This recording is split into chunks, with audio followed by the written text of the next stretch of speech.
ये जानो ये लाई दशहरा के मेला किया कहाँ रही झूठो झमेला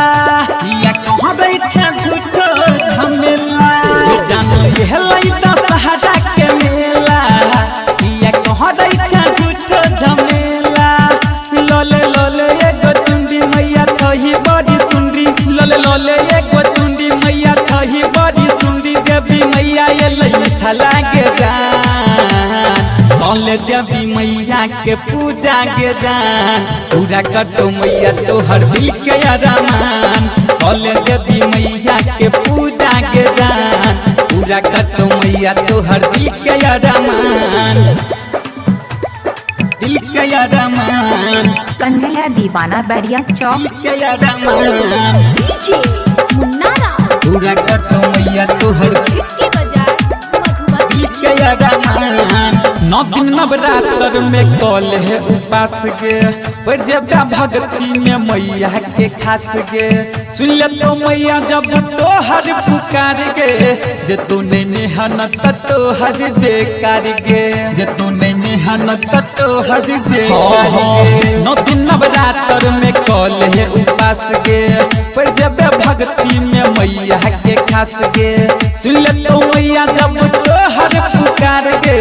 जे तू नहीं मेहनत तोहर बेकार गे तोहर बेकार गे मैया के शरण पूजल न तू चरण एला मैया के शरण पूजल न तू चरण देवी मैया एलै मिथिला के जान कल देवी मैया के पूजा के जान पूरा कर तो मैया तोहर दिल के अरमान कल देवी मैया के पूजा के जान पूरा कर तो मैया तोहर दिल के अरमान कन्हैया दीवाना बैरिया चौक अरमान दिल के अरमान डीजे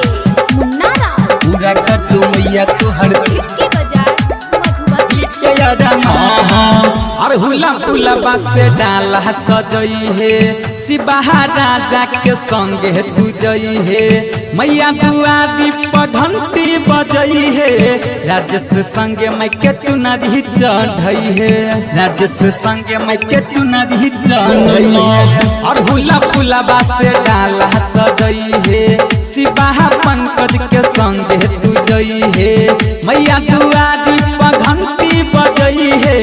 राजेश संगे मैं के चुनरी चढ़ई है चुनरी चढ़ई कहे सत्यम राकेश मेला देखी कमलेश कहे सत्यम राकेश मेला देखी कमलेश देवी मैया एलै मिथिला के जान कल देवी मैया के पूजा के जान पूरा कर तो मैया तोहर दिल के अरमान कल देवी मैया के पूजा के जान पूरा कर तो मैया तोहर दिल के अरमान Presented by Virat Music.